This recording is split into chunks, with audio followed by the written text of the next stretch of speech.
Hello everyone, welcome to my channel UPSC with Lavisha. This is Lavisha, your UPSC mentor, and in today's class we will discuss about basics of union budget, or you can say annual financial statement. Let's start without wasting any time. आज की class में अभी हमारा budget कल आने वाला है, उसके अंदर क्या आएगा वो हम बाद में डिस्कस करेंगे। उससे पहले हम देखेंगे कि एक्चुअल में बजट के बेसिक्स क्या हैं, कॉन्स्टिट्यूशन के अंदर कौन से आर्टिकल्स हैं जो बजट के लिए बनाए गए हैं और कैसे बजट लोकसभा के अंदर पास किया जाता है। तो आज की क्लास में हम देखेंगे कॉन्सेप्ट ऑफ बजट, उसके ऑब्जेक्टिव्स क्या हैं, कॉन्स्टिट्यूशनल रिक्वायरमेंट्स क्या हैं जो बजट को बहुत ज्यादा नेसेसरी बनाता है, डिफरेंट कंस्टिट्यूएंट्स क्या हैं यूनियन बजट के, डिफरेंट स्टेजेस क्या हैं बजट सेशन की, इंटरिम बजट क्या होता है, वोट ऑन अकाउंट की इंपॉर्टेंस क्या है और कौन कौन सी वेरियस ग्रांट्स हैं जो यूनियन बजट के अंदर पास की जाती हैं। Let start. सबसे पहले बात करते हैं कॉन्सेप्ट ऑफ बजट और उसके ऑब्जेक्टिव के बारे में। बजट क्या है? बजट नाम से कोई भी टर्म हमारे कॉन्स्टिट्यूशन में प्रेजेंट नहीं है, यह हमें पता होना चाहिए। कॉन्स्टिट्यूशन के अंदर टर्म क्या प्रेजेंट है? एनुअल फाइनेंशियल स्टेटमेंट, जो क्या होती है जिसके अंदर एक स्पेसिफिक पीरियड ऑफ टाइम के लिए, नॉर्मली इंडिया के अंदर यूजुअली वो टाइम पीरियड आपका एक साल होता है, जिसके अंदर फॉर एग्जाम्पल आपका कल बजट आएगा तो कल से लेकर 2026 के फाइनेंशियल ईयर तक गवर्नमेंट क्या खर्चा करेगी, किस प्रोजेक्ट पर खर्चा करेगी, कौन से सेक्टर में खर्चा करेगी, टैक्स कितने परसेंट लेगी, कितने परसेंट नहीं लेगी, उसको अपनी इनकम, गवर्नमेंट को अपनी इनकम कहाँ डिवाइड करनी है, किस गोल को अचीव करना है, उनको जीडीपी ग्रोथ रेट एक अजप्शन के साथ सेट करेगी कि हमें नेक्स्ट फाइनेंशियल ईयर के अंदर इतनी जीडीपी की ग्रोथ रेट को इतना लेकर जाना है, इस सेक्टर को और ज्यादा इंक्रीज करना है। इस तरह से गवर्नमेंट बजट के अंदर टारगेट सेट करती है। साथ में गवर्नमेंट क्या करती है, ये भी देखती है कि जो फाइनेंशियल ईयर चला गया उसके अंदर हमने कौन से सेक्टर के अंदर कितना पैसा खर्च किया, कौन सा सेक्टर बूस्ट पर गया, किस सेक्टर को बूस्ट पर जाने की जरूरत है और वहां हमें ज्यादा अमाउंट खर्च करनी चाहिए। और फिर कुछ लॉसेस भी होते हैं, उसका भी गवर्नमेंट एस्टिमेट लगाती है कि लास्ट ईयर हमें यहाँ पर लॉस को फेस करना पड़ा, यहाँ पर हमें प्रॉब्लम फेस करनी पड़ी और उस प्रॉब्लम के क्या रीजंस रहे, क्यों गवर्नमेंट ने वहां पर लॉस को फेस किया, वो सारा। और साथ में नेक्स्ट जो फाइनेंशियल ईयर आने वाला है उसके अंदर भी कहाँ कहाँ गवर्नमेंट को नेगेटिव में जाना पड़ सकता है, कहाँ पॉजिटिव में जाना पड़ेगा, वो सारी चीजों का जो एक एस्टिमेट होता है वो आपकी होती है एक एनुअल फाइनेंशियल स्टेटमेंट और you can say union budget. अब एक क्वेश्चन आता है आपके पास, स्टेटमेंट बेस में आ सकता है कि एक स्टेटमेंट आपको ये भी मिलेगी अगर बजट से क्वेश्चन आता है, वो क्या है कि बजट को कौन बनाता है। हमारे नेशनल बजट को बनाती है बजट डिवीजन, जो किसके अंडर आती है? Under the department of economic affairs. और मिनिस्ट्री कौन सी है? मिनिस्ट्री है आपकी मिनिस्ट्री ऑफ फाइनेंस। ये बजट को प्रेजेंट करते हैं पार्लियामेंट के अंदर, फिर पार्लियामेंट में डिस्कशन होता है और फिर आपका जो बजट है वो अप्रूव होता है। नॉर्मली बजट क्या है? एक टूल है कंट्री के फाइनेंशियल रिसोर्सेज को संभालने के लिए, मैनेज करने के लिए और साथ में गवर्नमेंट के इकोनॉमिक टर्म्स को, उनकी पॉलिसीज को, उनके खर्चे को, एक्सपेंसेस को, उनके एक्सपेंडिचर को, हर चीज को मैनेज करने के लिए और साथ में आइडेंटिफाई करने के लिए जो भी पोटेंशियल रिस्क हो, पोटेंशियल प्रॉफिट्स हो, पोटेंशियल अपॉर्चुनिटीज हो, और टैक्स को कैसे मेंटेन करना है, टैक्स कौन से सेक्टर के ऊपर ज्यादा लगाना है, कौन से सेक्टर के ऊपर कम लगाना है, वो सारी चीजें कहाँ डिस्कस होती हैं? आपके बजट के अंदर। अब देखते हैं बजट की कॉन्स्टिट्यूशनल रिक्वायरमेंट्स क्या हैं जो बजट को काफी जरूरी बनाते हैं। क्यों बजट को प्रेजेंट करना इतना इंपॉर्टेंट है? बजट को प्रेजेंट करना इंपॉर्टेंट है, क्यों है? क्योंकि हमारे कॉन्स्टिट्यूशन के अंदर मेंशन है, काफी ऐसे आर्टिकल हैं आपके कॉन्स्टिट्यूशन के अंदर जो बजट से रिलेट करते हैं और जिनकी वजह से बजट को प्रेजेंट करना और बजट के अकॉर्डिंग चीजें करना हमारी गवर्नमेंट की रिस्पॉन्सिबिलिटी है। सबसे पहले बात करते हैं आर्टिकल 112 की। इसमें मैंने आपके आर्टिकल 110 इंक्लूड नहीं किया जिसके अंदर मनी बिल की डेफिनेशन है, उसको हमने पॉलिटी क्लास में डिस्कस किया है। अब दोबारा से हम रिवीजन स्टार्ट कर रहे हैं 2025 के प्रीलिम्स के लिए, तो हम दोबारा से उस चीज को पॉलिटी के अंदर ही ब्रीफली डिस्कस करेंगे। अभी हम बात करते हैं आर्टिकल 112 की। इसके अंदर क्या है?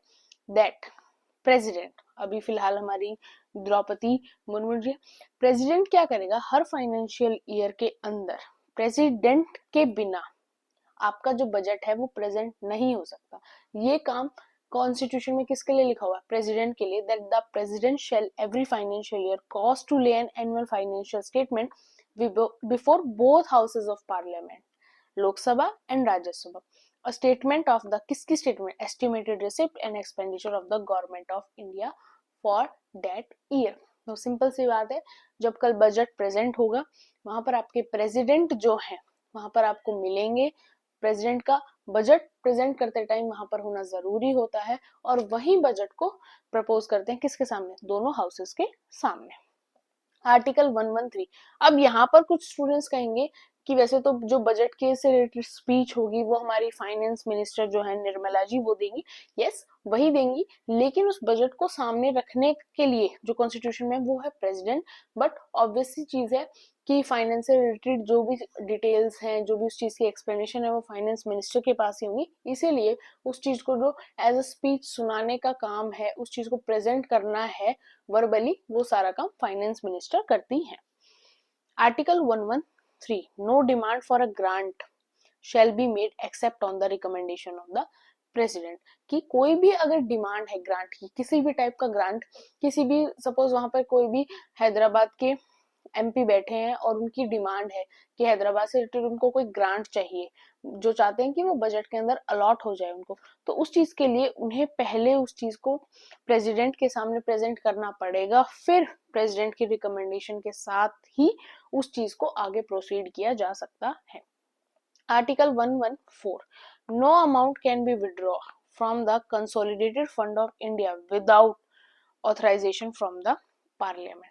जब तक पार्लियामेंट की परमिशन ना हो, कोई भी अमाउंट जो कंसोलिडेटेड फंड ऑफ इंडिया है वहां से विड्रॉ नहीं की जा सकती। नेक्स्ट है आपका आर्टिकल 266। 266 के अंदर क्या है? All revenues received by the government shall be credited to the consolidated fund of India. जितना भी रेवेन्यू हमारी गवर्नमेंट रिसीव करती है वो कहाँ जाता है? कंसोलिडेटेड फंड ऑफ इंडिया के अंदर जाता है। और बाकी जितना भी पब्लिक का पैसा रह गया, जो प्रोविडेंट फंड का रह गया, पोस्टल इंश्योरेंस का, और भी जो भी पब्लिक का पैसा रह गया जो गवर्नमेंट के पास आ रहा है, वो कहाँ जाता है? वो जाता है आपका पब्लिक अकाउंट ऑफ इंडिया के अंदर। इस तरह से जो फंड है वो 3 पार्ट्स में डिवाइड होता है। एक आपका कंसोलिडेटेड फंड ऑफ इंडिया, एक आपका पब्लिक अकाउंट्स, और तीसरा है आपका contingency fund of India. Contingency fund of India क्या होता है? जो पार्लियामेंट ने लॉ से बनाया है जिस फंड को, और वहां पर पैसा किस चीज के लिए जाता है? To meet unexpected and unforeseen expenditure. जिस एक्सपेंडिचर के बारे में गवर्नमेंट ने सोचा ना हो और अर्जेंट बेसिस पे वो एक्सपेंडिचर गवर्नमेंट को करना पड़ जाए। जैसे सपोज कहीं पर अर्थक्वेक आ गया, वहां पे गवर्नमेंट को अचानक से पैसा लगाना पड़ा, कहीं पर फ्लड की सिचुएशन आ गई, तो वो चीजें होती हैं अनएक्सपेक्टेड, बिकॉज हम प्रिडिक्ट नहीं कर सकते हाँ यहाँ पर अर्थक्वेक आएगा ही आएगा और आने की वजह से उससे इतना ज्यादा डिस्ट्रक्शन हो जाएगा। या फिर आपका जैसे कोरोना वायरस था, वो भी एक अनएक्सपेक्टेड एक्सपेंडिचर ही गवर्नमेंट के लिए कोरोना टाइम पीरियड के अंदर हुआ। अब बात करते हैं different constituents of the union budget. Union budget के अंदर क्या क्या गवर्नमेंट कल प्रेजेंट करेगी? एस्टीमेट प्रेजेंट करेगी रेवेन्यू और कैपिटल रिसिप्ट्स के बारे में। ये प्रेजेंट करेगी कि कैसे हम अपने रेवेन्यू को बढ़ा सकते हैं अपकमिंग फाइनेंशियल ईयर के अंदर, कितना एस्टीमेट लगाएगी कि अपकमिंग फाइनेंशियल ईयर के अंदर कितना खर्चा हो सकता है। एक्चुअल रिसिप्ट और एक्सपेंडिचर जो क्लोजिंग फाइनेंशियल ईयर था उसके अंदर कितना खर्चा गवर्नमेंट ने पिछले बजट के अंदर एक्सपेक्ट किया था और कितना गवर्नमेंट का एक्चुअल में खर्चा हुआ, उस चीज के बारे में डिस्कशन होगा। और अगर खर्चा बहुत ज्यादा हुआ जितना गवर्नमेंट की एक्सपेक्टेशन से, तो उसका रीजन भी साथ में प्रेजेंट किया जाएगा कि क्या रीजन रहा। अगर आप नेगेटिव में थे तो उसका क्या रीजन रहा, और अगर हम पॉजिटिव में आए, हम सरप्लस के अंदर आए, तो उसके क्या रीजंस रहे, वो सारी चीजें भी वहां पर डिस्कस होंगी। अपकमिंग ईयर के लिए, कमिंग ईयर के लिए इकोनॉमिक और फाइनेंशियल पॉलिसीज किस तरह से रहेंगी वो डिस्कस होंगी। टैक्स प्रपोजल्स कैसे रहने हैं, सपोज गवर्नमेंट सोच रही हो कि इनकम टैक्स को कम कर देते हैं, कैपिटल गेन टैक्स को बढ़ा देते हैं, वो सारी चीजें वहां पर डिस्कस होंगी। गवर्नमेंट कोई नई स्कीम लॉन्च करना चाहती होगी तो वो चीज के बारे में वहां डिस्कशन होगा। गवर्नमेंट किसी पुरानी स्कीम के ऊपर ही दोबारा से पैसे अलॉट करती है, बजट अलॉट करती है, वो चीजें वहां पर डिस्कस होंगी। हर चीज किसके अंदर इंक्लूड होगी? हमारे यूनियन बजट के अंदर। साथ में कुछ पब्लिक सर्विसेज, कुछ नए इंफ्रास्ट्रक्चर प्रोजेक्ट्स, अगर गवर्नमेंट किसी पर्टिकुलर फील्ड के अंदर, सेक्टर के अंदर, फॉर एग्जांपल एनर्जी सेक्टर, आपका रिन्यूएबल एनर्जी सेक्टर हो गया, सोलर सेक्टर हो गया, या फिर आपका रेलवे सेक्टर है, वहां पर अगर गवर्नमेंट कुछ और इंफ्रास्ट्रक्चर चेंजेस करना चाहती हो, उसके लिए बजट अलॉट किया जाएगा और साथ में एस्टिमेट लगाया जाएगा कितना हम डेप्थ के अंदर जा सकते हैं, कितने हमारे एक्सपेंसेस, कितना पैसा गवर्नमेंट को कमिंग ईयर्स के अंदर मिल सकता है, पब्लिक मनी है या फिर बाहर से फाइनेंस, बाहर से इंटरनेशनल लेवल से, और कितना गवर्नमेंट को खर्च करना अपकमिंग ईयर के अंदर पड़ेगा, उनका डिफरेंस क्या आ सकता है, कितना हम पॉजिटिव नेगेटिव, वो सब चीजें क्या होंगी आपके बजट के अंदर कल इंक्लूड होंगी। नेक्स्ट है what are the different stages of the budget session in parliament. Budget session के डिफरेंट स्टेजेस पार्लियामेंट के अंदर क्या होते हैं। सबसे पहले आपका होता है प्रेजेंटेशन ऑफ द बजट, कि 1 को हर साल आपका जो बजट है वो प्रेजेंट किया जाता है। कौन प्रेजेंट करता है, यूनियन फाइनेंस मिनिस्टर जो होते हैं वो खड़े होकर सभी को बजट के से रिलेटेड एक स्पीच देती हैं और फिर बताती हैं कि बजट के अंदर क्या लिखा हुआ है। उसके बाद जो आपका बजट होता है उसके ऊपर एक जनरल डिस्कशन होता है। जनरल डिस्कशन होने के बाद जो आपके फाइनेंस मिनिस्टर होते हैं उनके पास एक जनरल रिप्लाई होता है कि वो उस डिस्कशन का जो भी एंड हो उनसे रिलेटेड चीजों से रिलेटेड रिप्लाई वो दे।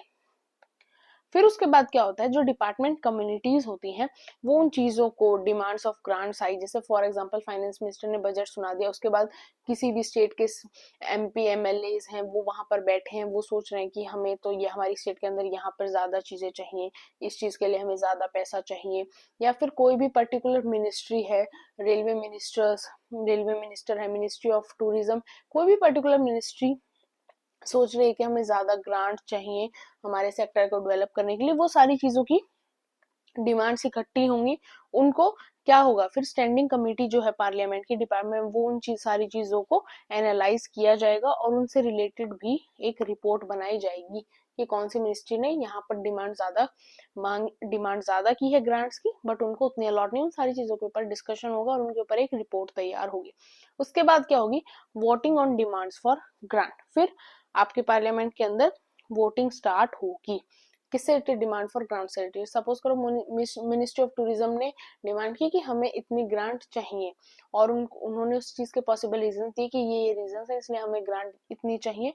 अब उस ग्रांट से रिलेटेड जो मिनिस्ट्री ऑफ टूरिज्म ने वो प्रपोजल रखा उससे रिलेटेड वहां पर पूरे हाउस में वोटिंग होगी, अगर वोटिंग मेजोरिटी में चली जाती है तो उनकी ग्रांट को पास भी कर दिया जाएगा।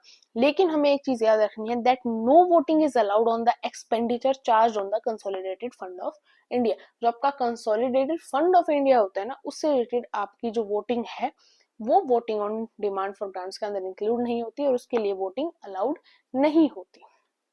फिर उसके लिए क्या होता है, उसके लिए होता है पासिंग ऑफ अप्रोप्रिएशन बिल। अब अप्रोप्रिएशन बिल से रिलेटेड कॉन्स्टिट्यूशन के अंदर कौन सा आर्टिकल है ये मैंने यहाँ मेंशन नहीं किया और ये आप मुझे कमेंट सेक्शन में मेंशन करके बताओ। पासिंग ऑफ अप्रोप्रिएशन बिल क्या होगा, that no money shall be withdraw from the consolidated fund of India except under appropriation made by law. Appropriation bill किसके लिए होता है, जब आपको जो पैसा है कंसोलिडेटेड फंड ऑफ इंडिया से विड्रॉ करने के लिए आपका क्या होता है, अप्रोप्रिएशन बिल होता है, उसको इंट्रोड्यूस किया जाता है और फिर उस चीज को पास कर फिर ही कंसोलिडेटेड फंड ऑफ इंडिया से आपकी जो मनी है वो विड्रॉ की जाती है। पासिंग ऑफ फाइनेंशियल बिल क्या होता है, फाइनेंशियल बिल को इंट्रोड्यूस किया जाता है रिलेटेड टू फाइनेंशियल प्रपोजल्स जो भी गवर्नमेंट ऑफ इंडिया के फॉलोइंग ईयर के लिए रहते हैं और उन चीजों को भी फिर लोकसभा और राज्यसभा पास करती है। अब पासिंग का प्रोसीजर कैसे है, लोकसभा की सुपीरियरिटी होती है बजट से रिलेटेड, फाइनेंशियल मैटर से related as compare to Rajya Sabha. वो सारी चीजें हमने ब्रीफली पहले भी डिस्कस की अपनी क्लासेस के अंदर और हम अब दोबारा रिवीजन के अंदर भी उन चीजों को बहुत ब्रीफली डिस्कस करेंगे बिकॉज वही एक इंपॉर्टेंट पार्ट है जिसके आपके एग्जाम में आने के ज्यादा चांसेस होते हैं। अब बात करते हैं इंटरिम बजट क्या होता है। इंटरिम बजट के आने के भी चांसेस काफी ज्यादा हैं एग्जाम के अंदर बिकॉज लास्ट ईयर ही आपका इंटरिम बजट आया था। इंटरिम बजट क्या होता है कि सपोज देखो लास्ट ईयर की सिचुएशन देखो, मई के अंदर इलेक्शंस थे और फेब में आपका बजट आना था, तो जब ऐसी कंडीशन होती है कि कुछ ही महीने के बाद, 2-3 महीने के बाद आपके जनरल इलेक्शन होने वाले हैं जहां पर गवर्नमेंट चेंज होने के चांसेस होते हैं बट बजट गवर्नमेंट को फरवरी के अंदर प्रेजेंट करना होता है, तो उस सिचुएशन में जो बजट प्रेजेंट किया जाता है फरवरी के अंदर वो आपका कहलाता है interim budget. And interim budget is present by the government of India in the run up to the general elections. इसके अंदर पिछले साल का जो भी खर्चा वगैरह होता है वो गवर्नमेंट सारा बता देती है और फिर कुछ प्लानिंग अपनी 2-3 महीने के लिए, अब फरवरी और मई के बीच में भी 2-3 महीने बच गए और आपका फाइनेंशियल ईयर कब से स्टार्ट होता है, नॉर्मली अप्रैल 1 से। तो उन टाइम पीरियड के लिए गवर्नमेंट अपनी चीजों को प्लान करती है और प्रेजेंट करती है। एक डिफरेंस और आता है कि गवर्नमेंट अगर इंटरिम बजट प्रेजेंट कर रही है, बिकॉज अगर मई के इलेक्शंस के बाद, वो तो चलो बीजेपी गवर्नमेंट थी तो पॉलिसी में इतना चेंज नहीं आया क्योंकि दोबारा से सेम गवर्नमेंट बन गई, बट अगर गवर्नमेंट चेंज हो जाती तो गवर्नमेंट नया बजट प्रेजेंट करती तो आपको काफी चेंजमेंट देखने को भी मिल सकते हैं। इसीलिए जब भी ऐसा हो, जनरल इलेक्शन होने के बाद जब रिजल्ट आएगा तो जो नई गवर्नमेंट बनेगी वो अपना दोबारा से बजट प्रेजेंट करती है, जो बाकी के आगे के 7-8-9 महीने बच जाते हैं उनके लिए। एक चीज हमें याद रखनी है कि जब गवर्नमेंट इंटरिम बजट प्रेजेंट कर रही है, कोई भी गवर्नमेंट, उस टाइम पर वो कोई भी नई पॉलिसी के अनाउंसमेंट नहीं करती, बिकॉज उनको नहीं पता कि अगले 2-3 महीने बाद वो वापस गवर्नमेंट में आएंगे, पावर में आएंगे या नहीं आएंगे। और कोई भी नया टैक्स चेंजेस, कोई भी नए टैक्स को प्रपोज नहीं करती, कोई भी नया टैक्स उस टाइम पर वो इंट्रोड्यूस नहीं करती। वो जो पहले से चीजें चल रही हैं उन्हीं के अंदर थोड़ा बहुत चेंजमेंट करती है तो करती है, लेकिन कोई नई पॉलिसी के अनाउंसमेंट, कोई नए प्रपोज टैक्स चेंजेस गवर्नमेंट उस टाइम पर इंटरिम बजट के अंदर प्रेजेंट नहीं करती। नेक्स्ट है, what is the importance of vote on account in the union budget. देखो, वोट ऑन अकाउंट की इंपॉर्टेंस आज भी है, लेकिन पहले ज्यादा हुआ करती थी। पहले ज्यादा क्यों हुआ करती थी कि देखो, वोट ऑन अकाउंट की पहले ज्यादा इसलिए हुआ करती थी क्योंकि जो अप्रोप्रिएशन बिल होता है उसको पास करने में ना, क्योंकि उसको पहले लोकसभा पास कर रही है, फिर राज्यसभा पास कर रही है, फिर प्रेसिडेंट उसको साइन कर रहे हैं, उसके अंदर ना वो थोड़ा सा टाइम टेकिंग प्रोसेस था। और टाइम टेकिंग प्रोसेस था, लेकिन ऐसे हम कंट्री का काम तो रोक नहीं सकते, इसलिए वोट ऑन अकाउंट की इंपॉर्टेंस पहले ज्यादा थी। अब भी है पर पहले से कम है। क्यों? क्योंकि पहले जो हमारा बजट होता था ना, वो 1 फरवरी को नहीं अनाउंस किया जाता था। ये कब से होने लगा है? 2016 से। उससे पहले क्या होता था, जो आपका लास्ट वीक होता था फरवरी का, उसके अंदर आपका बजट प्रेजेंट किया जाता था। अप्रैल 1 से गवर्नमेंट को स्पेंडिंग स्टार्ट करनी होती थी, तो टाइम पीरियड बहुत कम बचता था, आपके पास सिर्फ एक मार्च का मंथ बचता था। और मार्च के मंथ में अप्रोप्रिएशन बिल पास भी हो जाए, उस चीज की कोई गारंटी नहीं हो सकती, क्योंकि उस चीज को थोड़ा सा टाइम चाहिए।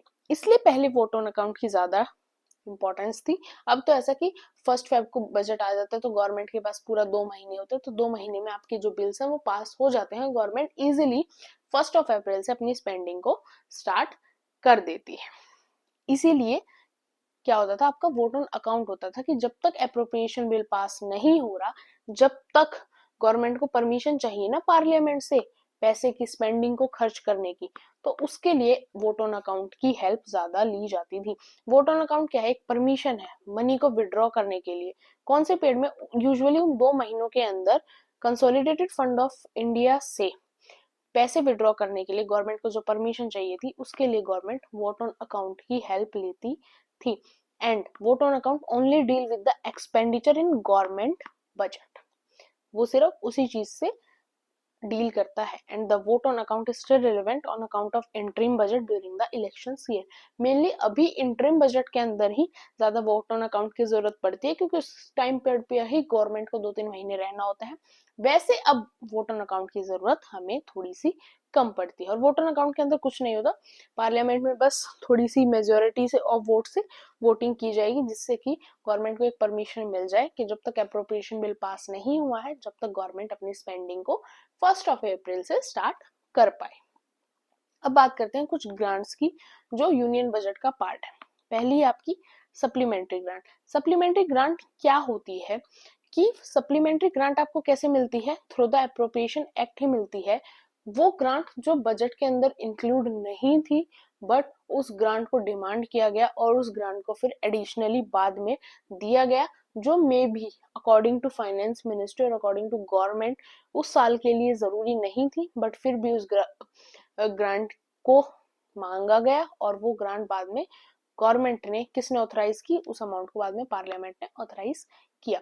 एडिशनल ग्रांट क्या होती है कि कोई भी करंट फाइनेंशियल ईयर के अंदर कोई भी एडिशनल एक्सपेंडिचर हो गया, अबाउट किसी भी नई सर्विस से रिलेटेड, या गवर्नमेंट ने किसी सेक्टर के लिए सपोज 1000 करोड़ अलॉट किए थे और वहां पर थोड़ा सा खर्चा ज्यादा हो गया, बिकॉज आप कोई भी प्रोजेक्ट बीच में नहीं छोड़ सकते, और अगर वो आपके लिए इकोनॉमिकली काफी जरूरी है, डेवलपमेंट के लिए काफी जरूरी है, तो वो चीजें नहीं होती और उसके अंदर फिर गवर्नमेंट थोड़ा एडिशनल खर्चा कर देती है, तो वो आपकी होती है एडिशनल ग्रांट। एक्सेस ग्रांट क्या होती है कि किसी एक चीज के ऊपर हमने बहुत ही ज्यादा, गवर्नमेंट ने बहुत ही ज्यादा क्या हुआ, पैसा खर्च कर दिया, बहुत ही ज्यादा अमाउंट ग्रांट कहीं पर एक पर्टिकुलर सर्विस के ऊपर, एक पर्टिकुलर सेक्टर के ऊपर जो ग्रांट खर्च कर दी जाती है, जो पैसा खर्च कर दिया जाता है, वो आपका किसके अंदर इंक्लूड होता है, एक्सेस ग्रांट के अंदर होता है। इसके अंदर हमें और क्या याद रखना है, that it is voted by the Lok Sabha after the financial year, before the demands for excess grant are submitted to the Lok Sabha for voting, they must be. जब एक्सेस ग्रांट के लिए वोटिंग स्टार्ट की होती है लोकसभा में, उससे पहले उस एक्सेस ग्रांट का किसके द्वारा अप्रूवल जरूरी है, by the public account committee of parliament.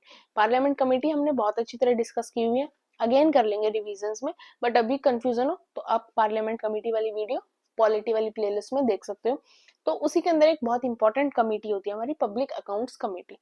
वो कमेटी जब तक अप्रूव नहीं करे उससे पहले लोकसभा के अंदर आप एक्सेस ग्रांट की डिमांड नहीं डाली जा सकती और एक्सेस ग्रांट से रिलेटेड चीजों को सबमिट नहीं किया जा सकता। First public account committee approve करेगी इसको और फिर उस ग्रांट को आगे एक्सेस के लिए, वोटिंग के लिए लोकसभा के सामने रखा जाएगा। एक्सेप्शनल ग्रांट क्या होती है, नाम से ही पता चल रहा है, कोई भी स्पेशल पर्पस या जिसके बारे में सोचा ही ना हो, ना गवर्नमेंट ने, ना पार्लियामेंट ने, किसी ने भी नहीं, और एक्सेप्शनली आपको कोई भी ग्रांट को अप्रूवल देना पड़ जाए। वो कुछ भी हो सकता है, नेगेटिव फैक्टर की वजह से भी, पॉजिटिव फैक्टर की वजह से भी, वॉर स्टार्ट हो गया, कोई नेचुरल क्लेमिटी होगी, कोई वायरस आ गया, कुछ भी हो सकता है, या फिर कोई अचानक से कोई अपॉर्चुनिटी गवर्नमेंट के पास आ जाए, या कुछ अच्छा भी उसके अंदर हो सकता है, बुरा बुरा इंक्लूड करना जरूरी नहीं है। वो आपकी हो गई एक्सेप्शनल ग्रांट।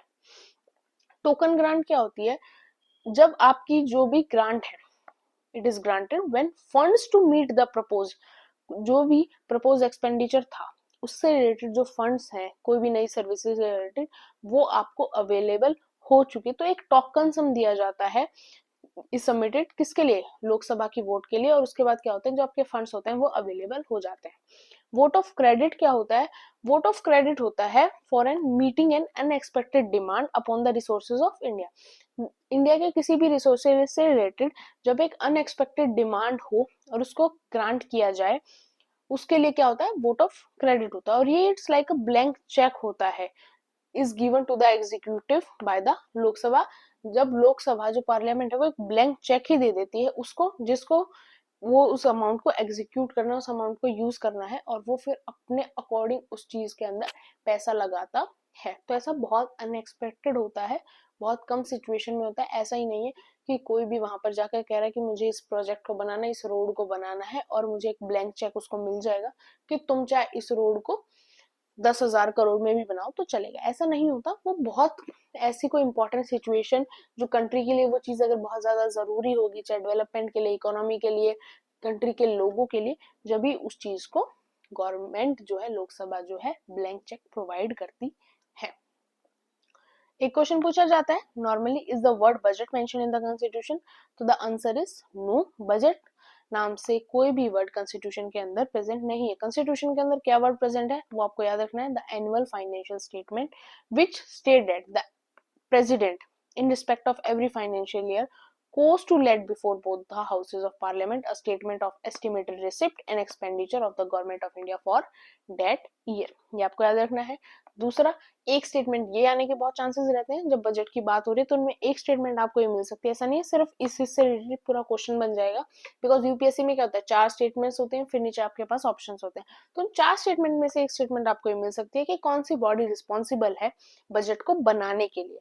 तो the body responsible for preparing the budget is the budget division of the ministry of financial department. कौन सा, डिपार्टमेंट ऑफ इकोनॉमिक अफेयर्स, जो किस मिनिस्ट्री के अंदर आता है, मिनिस्ट्री ऑफ फाइनेंस के अंदर।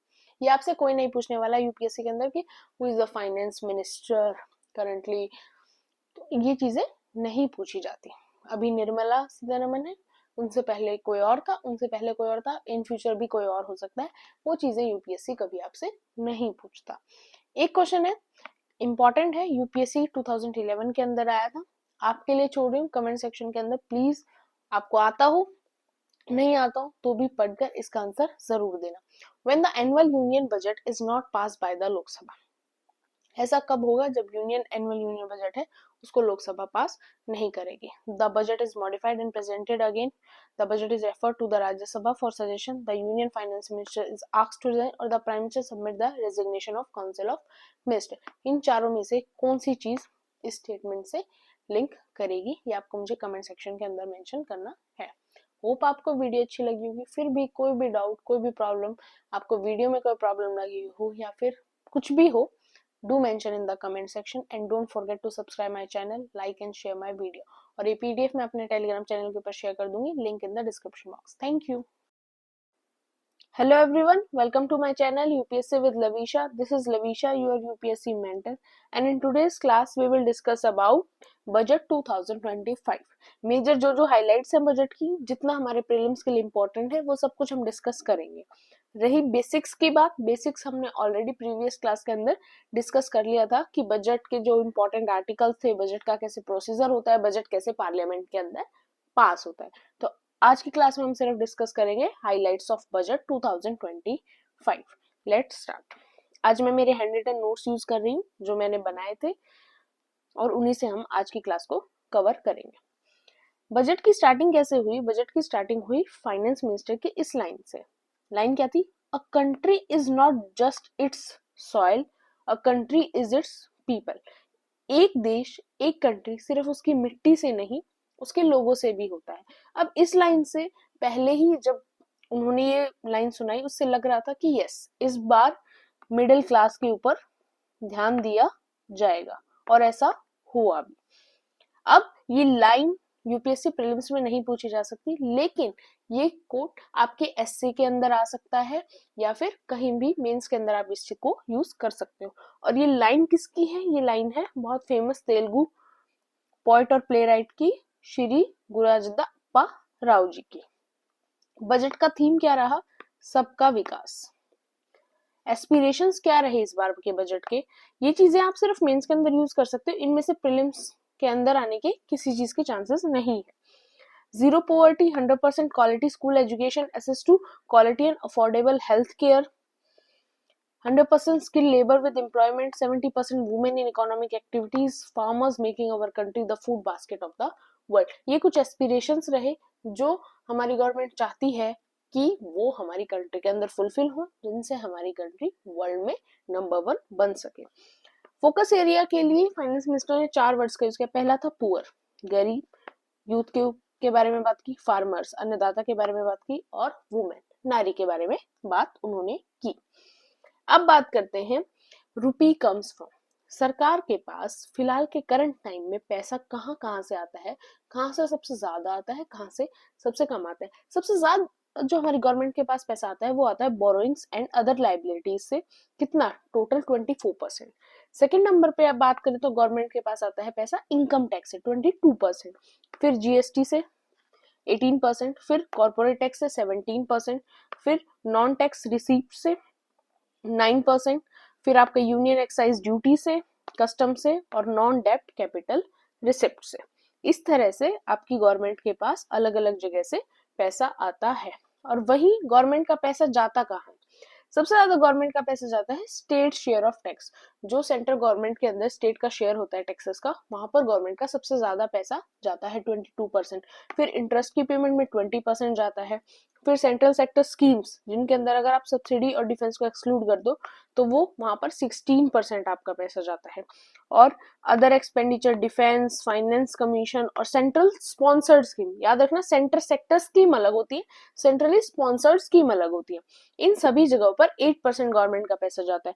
पेंशन में 4% जाता है, सब्सिडीज में 6% जाता है। आपको सभी याद रखने की जरूरत नहीं है, ना ही रुपीज गोज टू में और ना ही रुपी कम्स फ्रॉम में। आपको सिर्फ ऊपर के 1 2 3 4 पता होनी चाहिए। यूपीएससी तो हालांकि वो भी नहीं पूछता, बट अगर आप साथ में किसी पीसीएस की भी तैयारी कर रहे हैं तो वहां पर आपसे इस टाइप के क्वेश्चन पूछे जा सकते हैं। अब बात करें विकसित भारत। थीम है सबका विकास। सबका विकास का क्या मतलब होगा? विकसित भारत। अब विकसित भारत कैसे बन सकता है? अगर हम ग्रोथ को एसिलरेट करें, तो इंक्लूसिव डेवलपमेंट करें, प्राइवेट सेक्टर के अंदर भी इन्वेस्ट करें, हाउस होल्ड सेंटिमेंट्स को अपलिफ्ट करें, और spending power of India's rising middle class जो है इंडिया की, उसकी राइजिंग पावर, उसकी स्पेंडिंग पावर को हम बढ़ाएं, तो ही हम क्या बना सकते हैं, एक विकसित भारत बना सकते हैं। इस बार के बजट में मेन ये 4 चीजें थी जिनके बारे में बात की गई, जिनके लिए बोला गया यही 4 चीजें हमें डेवलपमेंट तक लेकर जा सकती हैं। एग्रीकल्चर मोस्ट इंपॉर्टेंट, एमएसएमई, फिर हमारा manufacturing industrial sector, investment sector, और लास्ट में एक्सपोर्ट। तो ये पूरी जर्नी रही जिसके ऊपर हमारा इस साल का बजट डिपेंड करता था। बात करें सबसे पहले एग्रीकल्चर की, प्रधानमंत्री धन धान्य कृषि योजना, ये एक चीज लॉन्च होगी 2025 के बजट के बाद। इसके अंदर क्या है कि इसको पार्टनरशिप में लॉन्च करेगी सेंट्रल गवर्नमेंट, किसके साथ, स्टेट के साथ पार्टनरशिप करेगी। Near about central government try करेगी कि वो 100 डिस्ट्रिक्ट्स को कवर करे। कौन सी 100 डिस्ट्रिक्ट, जिनके अंदर लो प्रोडक्टिविटी है, क्रॉप इंटेंसिटी मीडियम है, बिलो एवरेज क्रेडिट पैरामीटर्स हैं, जिनसे क्या होगा, इन चीजों से क्या होगा कि नियर अबाउट गवर्नमेंट फिलहाल टारगेट करी कि वो 1.7 करोड़ फार्मर्स की हेल्प कर सके। तो ये चीज गवर्नमेंट लेकर आएगी, अभी आई नहीं है इससे रिलेटेड स्कीम, बट इसी चीज के ऊपर बेस्ड अभी स्कीम गवर्नमेंट लेकर आएगी। नेक्स्ट गवर्नमेंट ने बात की 5 year mission for cotton production, कि कॉटन प्रोडक्शन के ऊपर अगले 5 सालों में गवर्नमेंट बहुत ज्यादा ध्यान देगी, इसके बारे में बात की है। अब ये क्वेश्चन तो आ नहीं सकता 5 ईयर मिशन में भी आपसे कॉटन से रिलेटेड बेसिक्स में कुछ पूछ लिया जाए, जैसे कॉटन का रीजन, कौन से रीजन में कॉटन ज्यादा होती है, प्रोडक्शन कहाँ कॉटन का ज्यादा है, कैसा क्लाइमेट कॉटन को चाहिए, जो हमारा ज्योग्राफी और इकोनॉमिक्स दोनों का पार्ट है। तो हमें वो चीज बहुत अच्छी तरह करनी है जब हम एग्रीकल्चर को कवर करेंगे जब। नेक्स्ट, बिहार के लिए मखाना बोर्ड को इस्टेब्लिश किया गया। बिहार के लिए काफी कुछ इस बार गवर्नमेंट ने किया, तो जेन्युइनली डेवलपमेंट की वजह से या नीतीश कुमार की वजह से अलग है, बट हमें सिर्फ ध्यान देना है कि जो हमारे लिए जरूरी है। मखाना बोर्ड बिहार के लिए इस्टेब्लिश किया गया, जिससे क्या हो, बिहार के अंदर मखाना का प्रोडक्शन बढ़ाया जा सके। और मखाना आजकल काफी ट्रेंडिंग में भी है, बिकॉज अब इंस्टाग्राम की, यूट्यूब में काफी ज्यादा उसकी वजह से फिटनेस की इन्फ्लुएंसिंग काफी ज्यादा इंक्रीज हो चुकी है, और मखाना एक गुड सोर्स ऑफ डाइट माना जाता है। दूसरी चीज हमें क्या रखनी है कि मखाना को 2022 के अंदर बिहार को मखाना के लिए जीआई टैग मिला था। नेक्स्ट है national mission on high yielding seeds, production की इंक्रीज करने की बात की जा रही है, उसके लिए हाई यील्डिंग सीड्स के लिए नेशनल मिशन लॉन्च किया जाएगा। तो अभी के लिए हमसे ये नहीं पूछा जाने वाला, क्योंकि अभी इसके से रिलेटेड स्कीम नहीं आई है। नेक्स्ट है किसान क्रेडिट कार्ड लोन, ऑलरेडी पहले से ये क्रेडिट कार्ड लोन चल रहा है, सिर्फ इसकी लिमिट को एक्सटेंड किया 3 to 5 लाख। ये आपसे नहीं पूछा जाने वाला कि लिमिट को 3 से 5 लाख कर दिया। ये चीजें यूपीएससी नहीं पूछता, पीसीएस डेफिनेटली आपसे पूछ सकता है। आत्मनिर्भरता इन पल्सेस, अब गवर्नमेंट देखो, वैसे तो India one of the largest producer है पल्सेस का वर्ल्ड के अंदर, और कंज्यूमर भी है साथ के साथ, लेकिन फिर भी अभी भी काफी चीजें बची हुई, काफी इतना स्पेस बचा हुआ है कि हमें पल्सेस के ऊपर और ज्यादा ध्यान देना है, जिससे कि हमें पल्सेस को बाहर से बिल्कुल ना मंगाना पड़े, और हम अपनी पल्सेस की नीड्स को खुद की भी पूरी कर सके नीड्स, और वर्ल्ड की भी पूरी कर सके। अब इसके अंदर भी एक तो पल्सेस के बारे में आपको सब कुछ पता होना चाहिए। पल्सेस का सबसे ज्यादा प्रोडक्शन का होता है मध्य प्रदेश के अंदर होता है, ये बात हमें पता होनी चाहिए। साथ में पल्सेस के लिए कैसी कंडीशंस चाहिए, क्लाइमेटिक कंडीशन, जो आपका एग्रीकल्चर का बेसिक पार्ट है, वो हमें पल्सेस के बारे में याद रखना है। साथ में गवर्नमेंट ने एक और क्या बोला कि स्पेशल फोकस कौन सी पल्सेस पे रखना है। पल्सेस बहुत होती है, उनमें से भी स्पेशल फोकस के लिए गवर्नमेंट ने कुछ पल्सेस को मेंशन किया, वो है आपकी तुर, उड़द एंड मसूर। नेक्स्ट है India post as a catalyst for rural economy. अब जो हमारे पोस्ट ऑफिस हैं वो रूरल इकोनॉमी के लिए एज अ कैटलिस्ट बनेंगे, एक बैकबोन की तरह बनेंगे, कि पोस्ट ऑफिस में अब आपको क्रेडिट कार्ड दिया जाएगा, उनसे आपको लोन मिल सकेगा, जो रूरल इकोनॉमी को बूस्ट करने के लिए, जो रूरल इकोनॉमी में काम करने वाले लोग होंगे, तो पोस्ट ऑफिस अब उनकी काफी हेल्प करेगा। तो ये था एग्रीकल्चर के बारे में।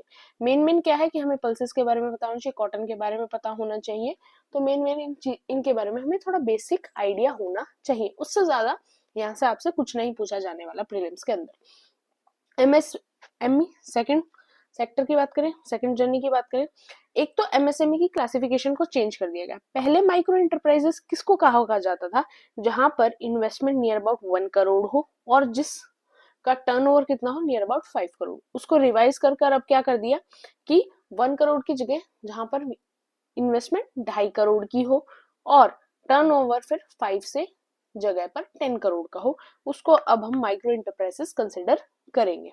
वैसे ही स्मॉल इंटरप्राइजेस किसको कंसिडर किया जाता, पहले 10 करोड़ की इन्वेस्टमेंट पे कंसिडर किया जाता था, अब 25 करोड़ की इन्वेस्टमेंट पे कंसिडर किया जाएगा। और टर्नओवर पहले 50 करोड़ कंसिडर किया जाता था, अब 100 करोड़ किया जाएगा। मीडियम इंटरप्राइजेस किसको कहेंगे, पहले 50 की इन्वेस्टमेंट होती थी, अब 125 करोड़ की होगी, फिर दोबारा 25 टर्नओवर 250 करोड़, अब 500 करोड़ की जरूरत होगी। इन्वेस्टमेंट कितनी इंक्रीज किया गवर्नमेंट ने, 2.5 टाइम्स। टर्नओवर कितना इंक्रीज किया है, 2 टाइम्स। क्रेडिट गारंटी कवर की भी गवर्नमेंट ने बात की, पहले कितना था 5, जो अभी करंट में भी 5 है, रिवाइज कितना कर देगी गवर्नमेंट, 10 करोड़। स्टार्टअप में करंट 10 है और रिवाइज कितना कर देगी, 20 करोड़। एक्सपोर्ट्स की बात करें तो कितना है, for term loans up to 20 crore. Government try करेगी कि जो एमएसएमई सेक्टर के अंदर एक्सपोर्ट अपना प्रोडक्ट करना चाहते हैं, उनको जो लोन के अमाउंट है अप टू 20 करोड़ तक कर पाए। ये सारी कुछ चेंजेस हैं, बेसिक आइडिया लेना है, ज्यादा याद इसको नहीं रखना है क्योंकि एग्जैक्ट यूपीएससी नहीं पूछने वाला। नेक्स्ट है credit card for micro enterprises. जैसे किसान क्रेडिट कार्ड है, उसकी सिर्फ लिमिट एक्सटेंड की है, बट वो पहले से ऑलरेडी था। अब माइक्रो इंटरप्राइजेस के लिए भी गवर्नमेंट ट्राई कर रही है कि उनके लिए भी क्रेडिट कार्ड का जो ऑप्शन है वो लेकर आए, और उसके लिए उनको रजिस्टर कहाँ करना है, उद्यम पोर्टल। आपको ये उद्यम पोर्टल पता होना चाहिए क्या है। नेक्स्ट है न्यू एंटरप्रेन्योर स्कीम। इसके अंदर क्या है, वही है, लोन्स देगी गवर्नमेंट नियर अबाउट 2 करोड़ तक 5 लाख लोगों को, और वो 5 लाख में कौन इंक्लूड होगा, आपके वुमेन, एससी, एसटी, और किनको देगी, जो फर्स्ट टाइम इंटरप्रेन्योर बने। ऐसे नहीं आप 10 साल से इंटरप्रेन्योर और आपको भी मिल जाएगा, नहीं, जो फर्स्ट टाइम इंटरप्रेन्योरशिप के अंदर आएंगे उनको। मैन्युफैक्चरिंग के लिए नेशनल मिशन लेकर आएगी गवर्नमेंट, जिससे हमारा मैन्युफैक्चरिंग सेक्टर बूस्ट हो सके। अभी नहीं लेकर आई है तो अभी इंपॉर्टेंट नहीं है। लेबर इंटेंसिव इंडस्ट्रीज, उन इंडस्ट्रीज को गवर्नमेंट ज्यादा प्रमोट करेगी जहां पर लेबर का काम ज्यादा है, जहां पर लेबर ज्यादा लगती है, जिससे कि क्या होगा, एम्प्लॉयमेंट इंक्रीज होगा। जैसे आपका फुटवियर एंड लेदर सेक्टर है, आपका टॉय मैन्युफैक्चरिंग प्रमोशन है, और कुछ अदर सेक्टर जहां पर लेबर की ज्यादा जरूरत है। और इन सेम सेक्टर्स के अंदर क्या है कि लेबर भी बढ़ जाएगा तो एम्प्लॉयमेंट भी बढ़ेगी, गवर्नमेंट ज्यादा ध्यान देगी, तो ये चीजें हमारे कंट्री के अंदर ज्यादा बनेंगी और हमें बाहर से इंपोर्ट करने की जरूरत कम पड़ेगी। अगर हम टॉयज की बात करें तो मैक्सिमम हम जो टॉयज देखते हैं वो क्या होता है कि चाइना से आए हैं, यहाँ से आए, यहाँ से आए। तो वो सारी चीजें अगर इंडिया में बनेगी तो इंडिया की इकोनॉमी के लिए भी वो चीज बहुत अच्छी है। नेक्स्ट क्या है, सपोर्ट फॉर फूड प्रोसेसिंग। एक नेशनल इंस्टीट्यूट बनाया जाएगा of food technology, entrepreneurship and management. कहाँ बनाया जाएगा, ये भी बिहार में बनाया जाएगा। अब बात करते हैं तीसरे सेक्टर की, इन्वेस्टमेंट की। इन्वेस्टमेंट के अंदर पहली चीज है सक्षम आंगनवाड़ी एंड पोषण 2.0। ये चीजें पहले से गवर्नमेंट चल रही है, दोबारा से बजट के अंदर ये चीज हाईलाइट हुई है, तो इन स्कीम्स के बारे में पूछा जा सकता है। वही है कि कोई भी महिला है वो प्रेग्नेंट है तो उनको अच्छी तरह पोषण मिले, उनके फिर बर्थ के बाद बेबी को भी अच्छी तरह से पोषण मिले, अच्छी तरह से न्यूट्रिशन मिले। ऐसा ना हो कि फाइनेंशियल क्राइसिस की वजह से उनको न्यूट्रिशन अच्छी तरह ना मिल पाए।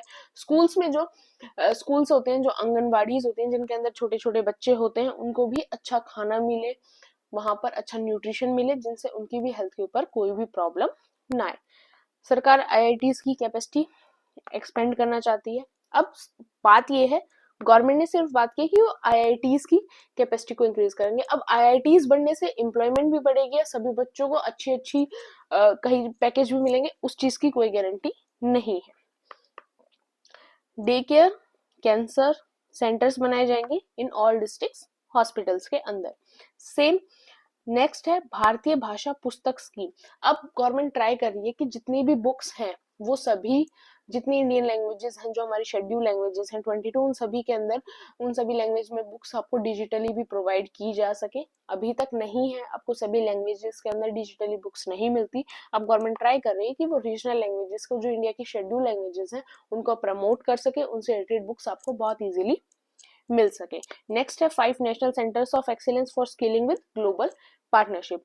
कुछ सेंटर्स गवर्नमेंट इस्टेब्लिश करना चाहती है जिनके अंदर स्किल्स प्रोवाइड की जाएंगी, ग्लोबल अदर बाहर से साथ में पार्टनरशिप की जाएगी, जिनसे कि हम ग्लोबल लेवल पर टेक्नोलॉजी के अंदर, स्किल्स के अंदर भी compete कर पाए। नेक्स्ट है अटल टिंकरिंग लैब्स बनाई जाएंगी। ये लैब्स इनोवेशन माइंडसेट से रिलेटेड होती हैं, जो हाई स्कूल स्टूडेंट्स के लिए बनाई जाती हैं। गवर्नमेंट का टारगेट है कि वो 50,000 लैब्स बनाएगी in the next 5 years। Next AI के ऊपर पैसा लगाया जाएगा नियर अबाउट 500 करोड़।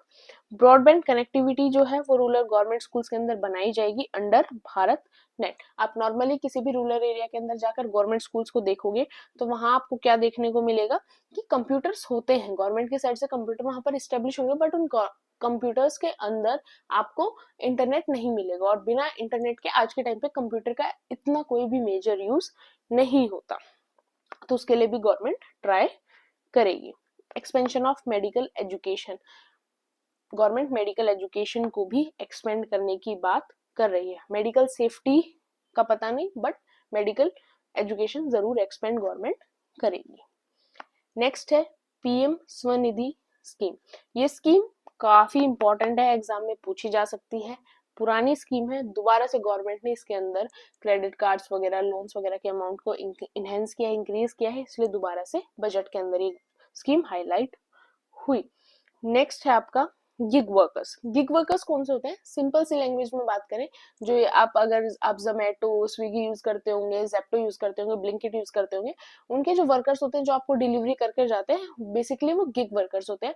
क्योंकि उनको कोई भी इंटरव्यू वगैरह नहीं देना होता, उनका कोई ऐसा प्रोसीजर नहीं होता, जस्ट वो कंपनी से कॉन्टेक्ट करते हैं, उनसे एग्रीमेंट पे साइन करवाते हैं, उनका एग्रीमेंट होता है और वो अपने काम पर लग जाते हैं। तो उनके लिए ऐसी कोई सेफ्टी पर्पस नहीं था, गवर्नमेंट ने इसलिए उनको भी हाईलाइट किया है। ये भी एग्जाम के अंदर गिग वर्कर से रिलेटेड आ सकता है, क्योंकि काफी न्यूज में आजकल ये चीजें रहती हैं। इसके अंदर फिर गवर्नमेंट ने चेंज किया कि अब उनका ई श्रम पे रजिस्ट्रेशन होगा, उनके लिए आइडेंटिटी कार्ड्स बनेंगे, उनको हेल्थ केयर प्रोवाइड किया जाएगा अंडर पीएम जन आरोग्य योजना। तो ये चीजें काफी इंपॉर्टेंट हो जाती हैं प्रीलिम्स पर्सपेक्टिव से। नेक्स्ट आपका जल जीवन मिशन, उसको दोबारा से एक्सटेंड कर दिया गया है 2028 तक, तो ये भी काफी आपका इंपॉर्टेंट हो जाता है। पावर सेक्टर से रिलेटेड भी रिफॉर्म्स के गवर्नमेंट ने, पावर सेक्टर को पैसा दिया गवर्नमेंट ने कि आप और ज्यादा पावर को बूस्ट करो, सोलर एनर्जी बढ़ाओ, हाइडल एनर्जी बढ़ाओ, जो जो एनर्जी बढ़ा सकते हैं वो गवर्नमेंट बढ़ाएगी। स्टेट्स को इंफ्रास्ट्रक्चर के लिए गवर्नमेंट सपोर्ट करेगी कि स्टेट ज्यादा से ज्यादा इंफ्रास्ट्रक्चर अपनी अपनी स्टेट्स में डेवलप कर सके। तो यहाँ पर हमें देखना है कि मैंने वैसे सारे पॉइंट्स कवर कर दिए, बट साथ में ये आइडेंटिफाई करना है कि पूछा क्या जा सकता है। जो स्कीम्स क्लियरली मेंशन है, जो पुराने स्कीम्स को भी गवर्नमेंट ने कंटिन्यू किया है बजट के अंदर, वो एग्जाम में आने के चांसेस हैं। उसके अलावा गवर्नमेंट ये नहीं पूछने वाली कि वो मेडिकल एजुकेशन एक्सपेंड की गई, प्रीलिम्स में पूछा जाएगा, नहीं पूछा जाएगा। पीएम स्वनिधि स्कीम ये पूछी जा सकती है, गिग वर्कर से रिलेटेड पूछा जा सकता है, जल जीवन मिशन काफी इंपॉर्टेंट मिशन है, काफी टाइम से चल रहा है, तो ये पूछा जा सकता है। वैसे ही यहाँ से भारत नेट क्या है ये आपसे पूछा जा सकता है। भारतीय भाषा पुस्तक स्कीम आपसे पूछी जा सकती है। सक्षम आंगनवाड़ी पोषण 2.0 ये आपसे पूछा जा सकता है। तो इस टाइप से हमें देखना है कि क्या पूछा जा सकता है, क्या नहीं पूछा जाएगा। अब बात करते हैं उड़ान। ये स्कीम भी इंपॉर्टेंट है। उड़े देश का आम नागरिक, ये भी हमसे पूछी जा सकती है।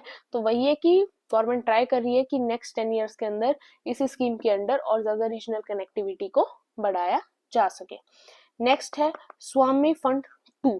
इसके अंदर क्या है दैट इसके अंदर गवर्नमेंट ट्राई कर रही है कि जितने भी स्टक हाउसिंग प्रोजेक्ट्स हैं उनको कंप्लीट किया जाए और होम बायर्स को एक रिलीफ प्रोवाइड किया जाए। इसके लिए गवर्नमेंट ने अलग से 15,000 करोड़ का फंड रखा है।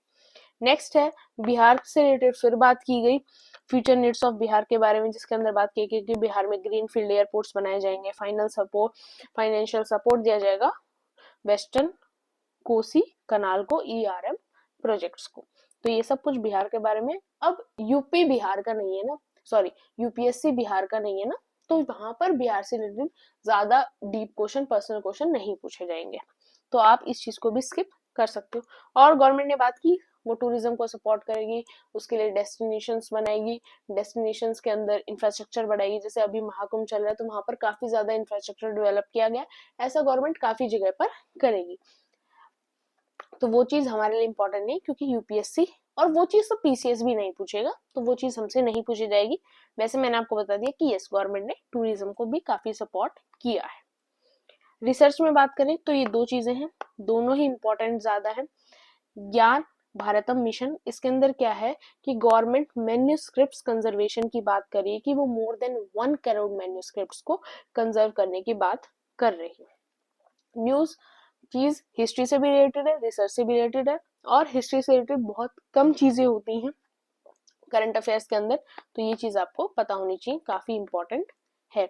दूसरा है नेशनल जियो स्पेशल मिशन, इसके अंदर क्या है, यूजिंग पीएम गति शक्ति फैसिलेशन, क्या होगा कि जो लैंड रिकॉर्ड्स उनको मॉडर्नाइज किया जाएगा, अर्बन प्लानिंग की जाएगी, इंफ्रास्ट्रक्चर प्रोजेक्ट्स को डिजाइन किया जाएगा, जिससे कि हमारी सिटी, हमारी अर्बन एरियाज काफी ज्यादा और ज्यादा डेवलप हो पाए। अब नेक्स्ट बात करते हैं हम एक्सपोर्ट की। एक्सपोर्ट के लिए एक्सपोर्ट प्रमोशन मिशन लाया गया, ठीक है। फ्यूचर में एक्सपोर्ट के लिए गवर्नमेंट बहुत ज्यादा काम करेगी, और गवर्नमेंट ने ट्राई किया कि वो वेयर हाउसिंग फैसिलिटी भी बनाएगी, किसके लिए, एयर कार्गो के लिए। एयर कार्गो के लिए आज भी हमारी कंट्री के अंदर वेयर हाउसिंग फैसिलिटी कम है या फिर नहीं ही है, तो उसके ऊपर भी गवर्नमेंट और ज्यादा काम करेगी। नेक्स्ट हम रिफॉर्म्स की बात करते हैं टैक्सेशन के अंदर। टैक्सेस हमारे दो तरह के होते हैं, डायरेक्ट, इनडायरेक्ट। डायरेक्ट टैक्सेस के अंदर क्या क्या चीजें आई हैं, 1961 इनकम टैक्स एक्ट है, उसको चेंज किया जाएगा, अभी नहीं किया गया बट गवर्नमेंट ने कहा है वो चेंज करेगी, तो काफी जल्दी वो जो नए रिफॉर्म्स है, नया जो टैक्स एक्ट है वो आ जाएगा, उसके बाद हम उसको स्टडी करेंगे। ईज ऑफ डूइंग बिजनेस के लिए क्या है कि और ज्यादा रेगुलेटरी रिफॉर्म्स लाएंगे, जिससे आपके लिए बिजनेस करना और आसान हो जाए, आप बिजनेस की तरफ अट्रैक्ट हो और कंट्री की ग्रोथ हो सके। आप बिजनेस स्टार्ट करोगे तो आपको लोगों की जरूरत भी होगी, तो एम्प्लॉयमेंट भी बढ़ेगा, इकोनॉमी भी बढ़ेगी, हर चीज बढ़ेगी। फिर financial stability and development council है, उसके लिए गवर्नमेंट ने बोला है कि उनका काम और ज्यादा बढ़ा दिया जाए, उनको और ज्यादा अच्छी तरीके से फाइनेंशियल सेक्टर के ऊपर ध्यान देने हैं, अपनी एडवाइस उनको देनी है। नेक्स्ट गवर्नमेंट ने बात की है investment friendliness index of states, कि गवर्नमेंट इस टाइप्स का इंडेक्स ऑफ स्टेट्स रिलीज करेगी, जिससे क्या गवर्नमेंट रिलीज करेगी उस इंडेक्स के अंदर कि गवर्नमेंट बताएगी कि ये जो स्टेट है ये इन्वेस्टमेंट पर्सपेक्टिव से ज्यादा अच्छा है, ये कम है, उस टाइप से इंडेक्स के रैंकिंग के बेस पे गवर्नमेंट स्टेट्स को रैंकिंग देगी। उससे क्या होगा कि स्टेट्स के अंदर भी एक मोटिवेशन आएगा कि हमें अच्छा रैंक लेना है, इसलिए हर स्टेट अपने ऊपर ज्यादा ध्यान देगा, हर स्टेट गवर्नमेंट अपने ऊपर ज्यादा ध्यान देगी, जिससे कि हर स्टेट अपने स्टेट के अंदर एजुकेशन, इंफ्रास्ट्रक्चर, हर चीज को प्रमोट करेगी, ताकि वो रैंक 1 पे आए और फिर उनके पास ज्यादा इन्वेस्टमेंट्स आए और उनसे उनकी डेवलपमेंट बढ़े। नेक्स्ट है पर्सनल इनकम रिफॉर्म्स, क्या है जो स्पेसिफिकली हम मिडिल क्लास की बात गवर्नमेंट ने की थी, उससे रिलेटेड क्या है कि अगर आपकी इनकम 4 लाख से कम है तो आपको कुछ नहीं देना है। वैसे तो रूल ये है कि 12 लाख से कम जिनकी एनुअल इनकम है उनको कोई भी टैक्स प्रोवाइड नहीं देना है, तो ऐसा सच है, ये टैक्स स्लैब अलग है, लेकिन यस जिनकी 12 लाख से इनकम कम है उनको कोई भी टैक्स नहीं देना है। वो सिर्फ ये इसलिए बनाया गया कि कुछ रिबेट्स होते हैं गवर्नमेंट के जो आपको एक बार पे कर वापस आपके पास ही आ जाते हैं, तो उसकी वजह से ये टैक्स स्लैब्स हैं। बट वैसे अगर आपकी इनकम, एनुअल इनकम 12 लाख से कम है तो आपको कोई भी टैक्स नहीं देना है, और अगर आपकी इनकम 12,75,000 के नियर अबाउट है तो उस केस में आपका जो 75,000 है वो डायरेक्ट डिडक्ट हो जाएगा और आपके पास 12 लाख जो है वो आपकी एनुअल इनकम बच जाएगी। तो ये टैक्स स्लैब है कि अगर आपकी 8 to 12 लाख है तो 10% हो गया, 12 to 16 15% हो गया, 16 to 20 20%, 20 to 24 25, और मोर देन 24 लाख है तो 30% आपका टैक्स हो गया। स्लैब बिल्कुल करेक्ट, याद रखने की जरूरत नहीं है, 101% UPSC not gonna ask you this. Next है tax free income limit raise, क्या है, no income tax on annual income up to 12 lakh, ये मैंने आपको बता दिया। सैलरी टैक्स पेयर बेनिफिट क्या है, those earning up to 12.75 lakh पे नील टैक्स ड्यू टू, क्योंकि 75% क्या है वो तो एक स्टैंडर्ड डिडक्शन हो जाएगा, आपको 12 लाख आपको मिल जाएंगे।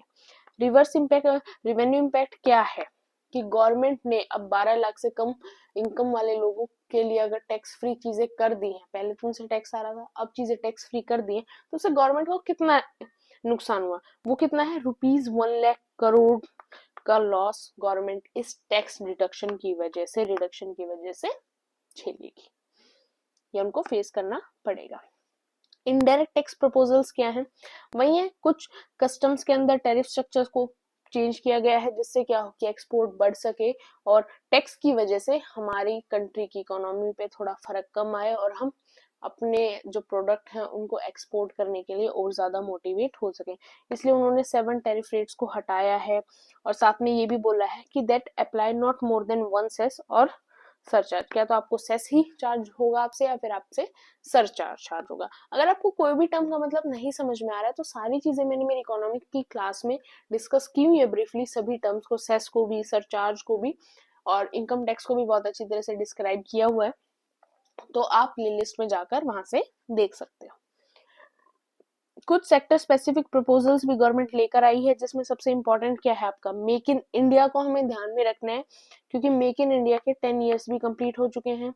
बजट के अंदर भी बार बार मेक इन इंडिया के बारे में बात हुई है, तो आपको पता होना चाहिए about make in India each and every detail. साथ में एक्सपोर्ट को प्रमोट करने के लिए काफी ड्यूटी फ्री इनपुट्स भी गवर्नमेंट ने कहा है हैंडीक्राफ्ट्स के लिए, लेदर सेक्टर के लिए, कि उनके ऊपर ड्यूटीज नहीं लगेंगी ताकि वो इजीली अपना जो प्रोडक्ट है वो बाहर इंटरनेशनल लेवल के ऊपर एक्सपोर्ट कर सकें। और अगर वो ड्यूटी फ्री होंगे तो उन चीजों के जो प्राइस हैं वो भी ग्लोबल मार्केट में कम होंगे और अगर प्राइस कम होंगे तो हमारे प्रोडक्ट्स को ज्यादा खरीदा जाएगा। साथ में गवर्नमेंट ने क्या कहा है, जैसे ओपन सेल होता है, एलईडी एलसीडी, वो चीजें इंडिया के अंदर नहीं बनती, तो गवर्नमेंट ने कहा बाहर से मंगाओ, मंगाने के बाद उन चीजों को देखो और ट्राई करो कि अब हम उन चीजों को इंडिया के अंदर बना पाए, उसके लिए भी गवर्नमेंट काफी काम कर रही है।